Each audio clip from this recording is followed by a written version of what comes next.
नमस्कार दोस्तों, स्वागत है आपका मेरे YouTube channel learning activities with RN में। आज के वीडियो में मैं आपको बताऊंगा कि आप अपने 9, 18 और 27 वर्ष की सेवा पूर्ण करने पर दे एससीपी का स्टाफ विंडो से किस प्रकार आवेदन करें और किन किन डॉक्यूमेंट्स की आपको ज़रूरत होती है और आवेदन करने की पूरी प्रक्रिया क्या है।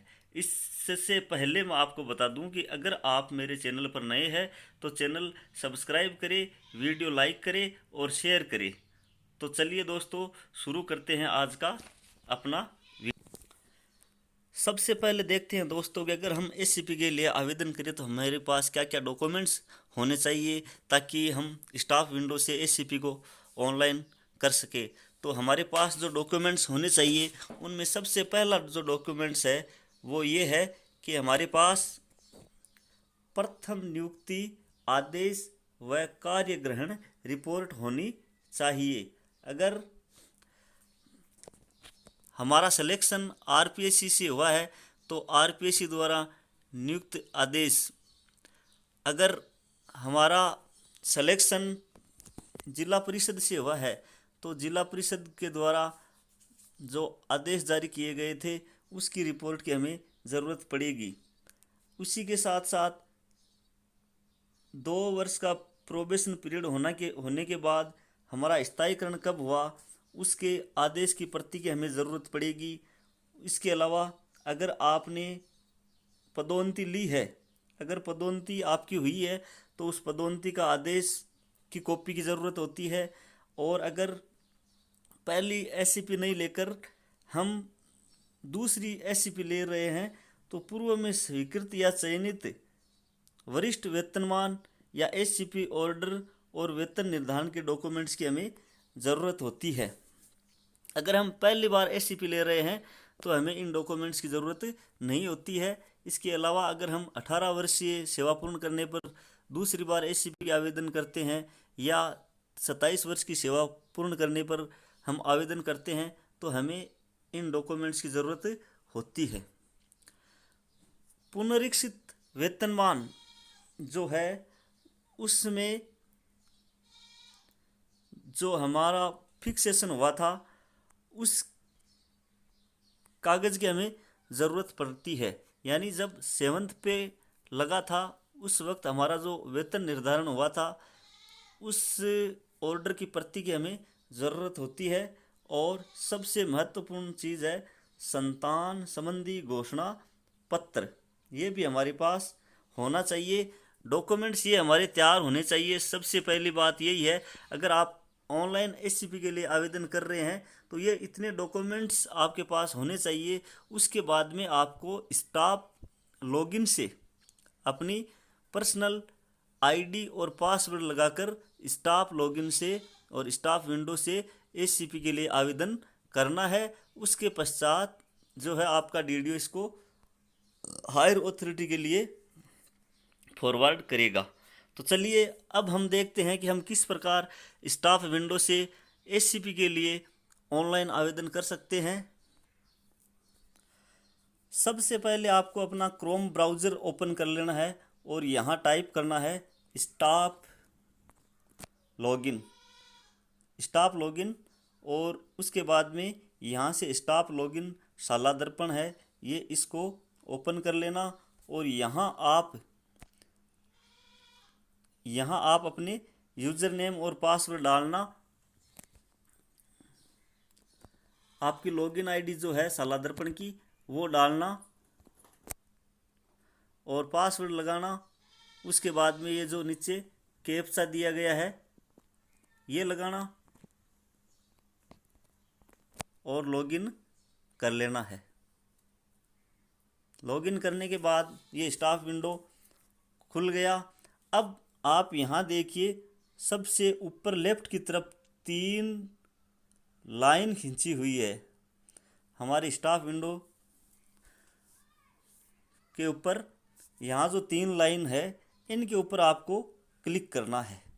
यहाँ क्लिक करने के बाद में आप यहाँ देखिए ये फॉर्म्स वाला जो टैब दिया हुआ है, फॉर्म्स वाला टैब, इसके ऊपर यहाँ क्लिक करना है। जो आगे तीर का निशान दिया हुआ है यहाँ क्लिक करना है और क्लिक करने के बाद में आपके सामने इस प्रकार का एक इंटरफेस खुलकर सामने आएगा।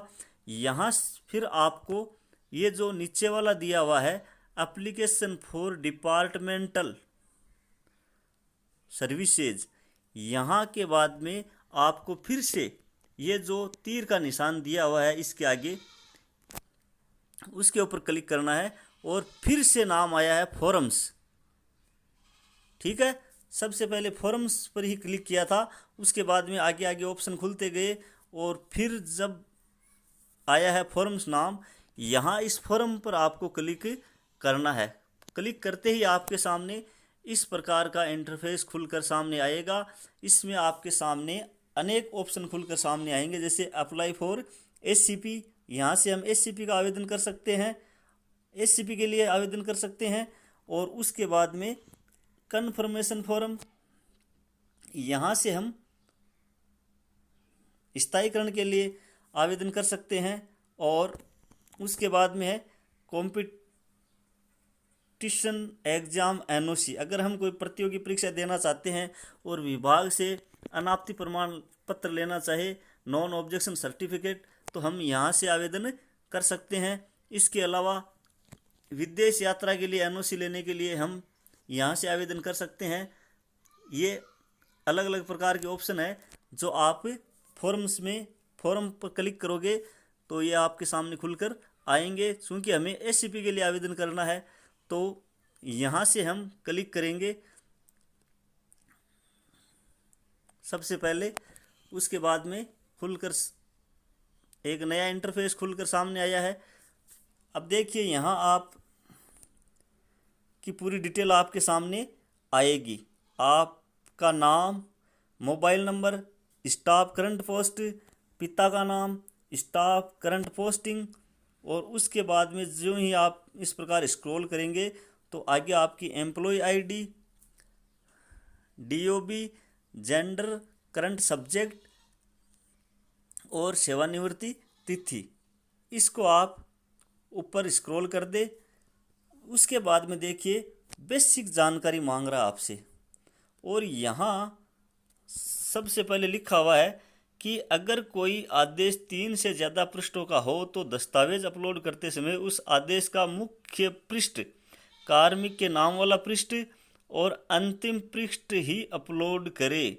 इस बात का एससीपी का आवेदन करते समय विशेष ध्यान रखना है कि अगर हमारे पास कोई ऐसा डॉक्यूमेंट है जो 3 से ज़्यादा पृष्ठों का है तो उस पृष्ठ में से हमें एक तो मेन पृष्ठ निकाल लेना, मुख्य पृष्ठ, और एक वो पृष्ठ जिसमें हमारा नाम है, एक वो अंतिम पृष्ठ जिस पर अधिकारियों के, हमारे नियोक्ता के साइन किए हुए होते हैं, वो पृष्ठ, इनकी हमें ज़रूरत रहेगी। उसके बाद में देखिए एससीपी एप्लीकेशन ऑन सल्ला दर्पण when previous one is approved, अगर हम पहली बार आवेदन करते हैं, ठीक है, तो ये फर्स्ट हो जाएगा। अगर हमने पहली बार आवेदन किया और वो रिजेक्ट हो गया तो हम यहाँ से फिर से आवेदन कर सकते हैं एससीपी रिवीजन वाला। नीचे दिया हुआ है मूल पद जिसके लिए एससीपी की गणना की जानी है, वो आपका मूल पद और जिस विषय के आप है वो यहाँ आपको दिया हुआ मिल जाएगा। आगे देखिए, यदि कार्मिक मॉड्यूल स्कूल का है तो अपने पूर्व विद्यालय का एनआईसी कोड भरे, अन्यथा लागू नहीं। मान लीजिए आप अभी मॉड्यूल स्कूल में है तो आप पहले किस विद्यालय में पदस्थापित थे उस विद्यालय के एनआईसी कोड आपको भरने हैं।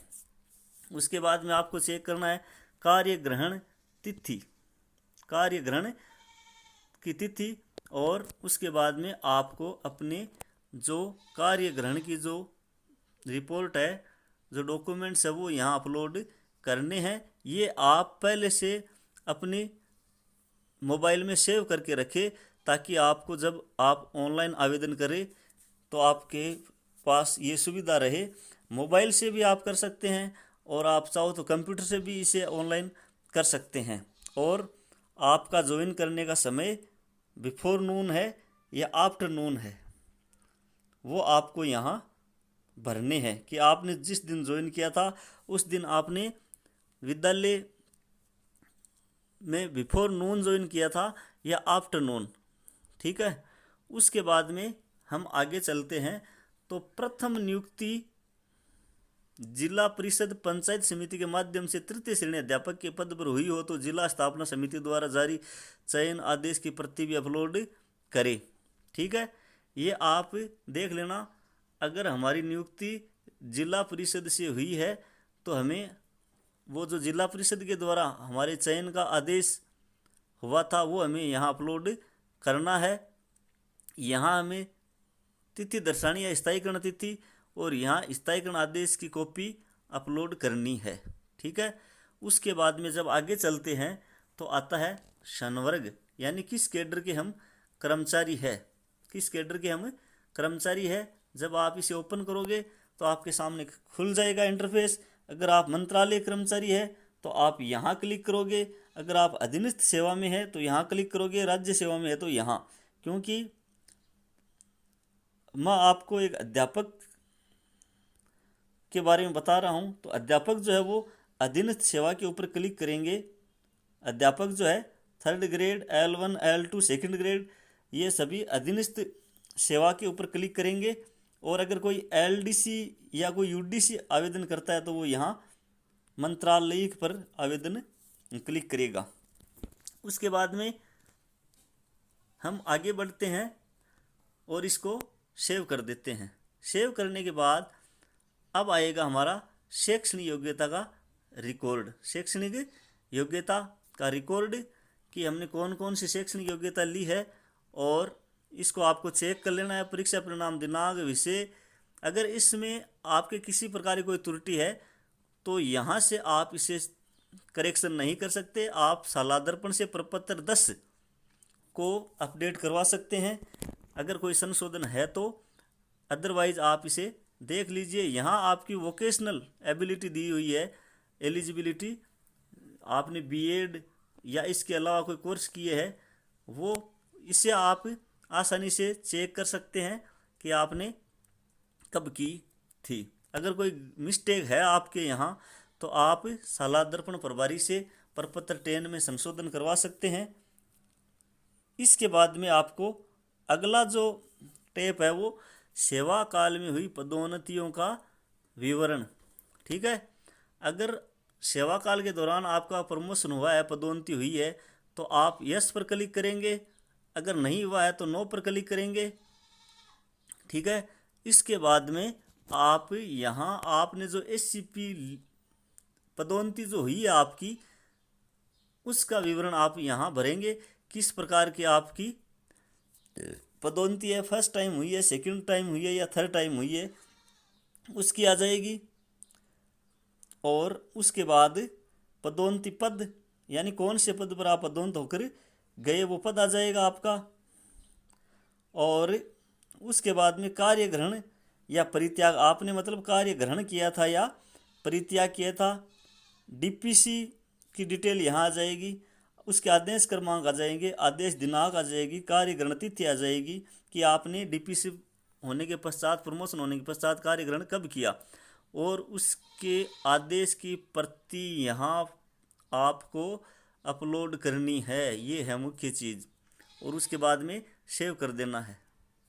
ठीक है, और उसके बाद में अगला जो पॉइंट है वो है पूर्व में स्वीकृत चयनित वरिष्ठ वेतनमान का विवरण। ठीक है, ये अगर लागू है तो यस करे, अगर नहीं है तो नो करे। अगर लागू है तो इस पर यस कर दे, वरना नो करे। और फिर आगे बढ़े और उस वेतनमान की यहाँ आपको डिटेल भर देनी है कि आपको फर्स्ट, सेकंड या थर्ड कौन सा वेतनमान आपके लागू हुआ वो आ जाएगा।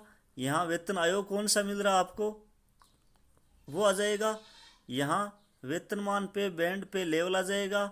इसमें वेतनमान ग्रेड पे मैट्रिक्स आ जाएगा।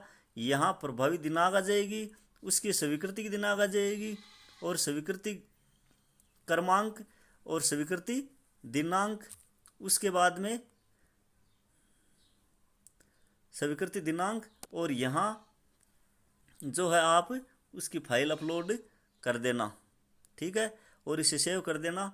उसके बाद में आगे बढ़ना है। अब 2008 और 17 में अगर आप दूसरी बार एससीपी ले रहे हैं तो 2018 की पुनरीक्षित वेतनमान की डिटेल भी आप भरेंगे। अगर आप पहली बार एससीपी के लिए आवेदन कर रहे हैं तो आप 2017 में जो वेतन निर्धारण किया गया था, वेतनमान निर्धारण किया गया था, पहले तो आप यहाँ करें कि आप इसके लिए यस कर रहे हैं या नो कर रहे हैं। अगर आपको लाभ मिला तो यस करेंगे, नहीं मिला तो नो करेंगे।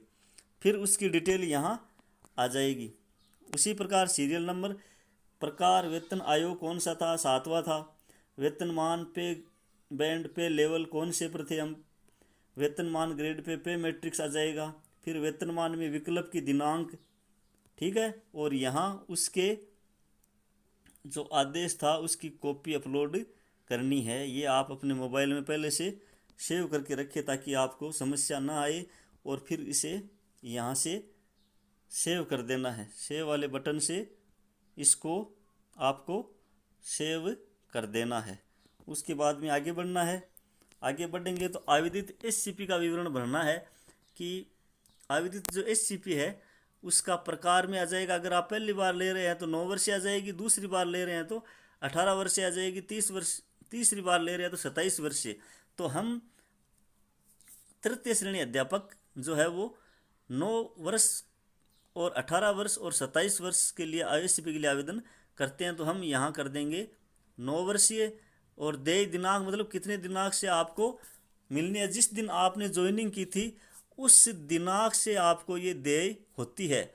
अगर आपने हाफ टाइम बाद में यानी आफ्टरनून में विद्यालय ज्वाइन किया है तो आपको दूसरे दिन, ज्वाइनिंग के दूसरे दिन देय दिनांक दिखानी है। फिर देय वेतन आयोग, वेतन आयोग कौन सा आएगा, 7th आएगा, ठीक है, 7। और फिर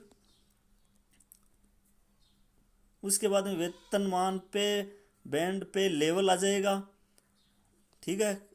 और उसके बाद में वेतनमान ग्रेड पे मैट्रिक्स आ जाएगा, ठीक है। उसके बाद में आगे बढ़ना है। और फिर आ जाएगा दिनांक 31/5/2002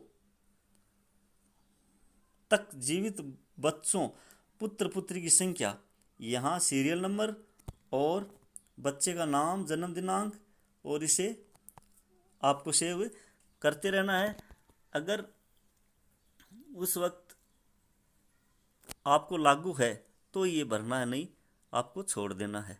उसके बाद में हम आगे बढ़ते हैं। दिनांक 1/6/2002 अथवा इसके पश्चात तक जीवित बच्चों पुत्र पुत्री की संख्या, ये हमें भरनी है। यहाँ सीरियल नंबर, नाम, जन्मतिथि, एक्शन और सेव कर देना है। और ये है संतान संबंधी घोषणा पत्र जो हमें स्टाम्प पे लिखवा कर लाना है और यहाँ अपलोड फाइल को कर देना है, ठीक है। उसके बाद में है सेवा काल में कर्मचारी को सीसीए नियमों के तहत कोई शासित दंडादेश दिया गया है, यानी आपकी सर्विस के दौरान क्या आप पर कभी सीसीए नियमों के तहत कोई कार्रवाई हुई है तो यस कर देना, अदरवाइज नो कर देना। इतना करने के बाद आपको ये सबमिट का ऑप्शन मिल जाएगा, इसे सबमिट कर देना। डीडीओ के पास फॉरवर्ड हो जाएगी, डीडीओ फिर उच्च अधिकारियों के लिए फॉरवर्ड कर देगा। इस प्रकार आपको आवेदन करना है। धन्यवाद दोस्तों। अगर आपको आज की दी गई जानकारी अच्छी लगी तो इसे सबके साथ शेयर करना और वीडियो को लाइक और पसंद करना। थैंक यू, धन्यवाद।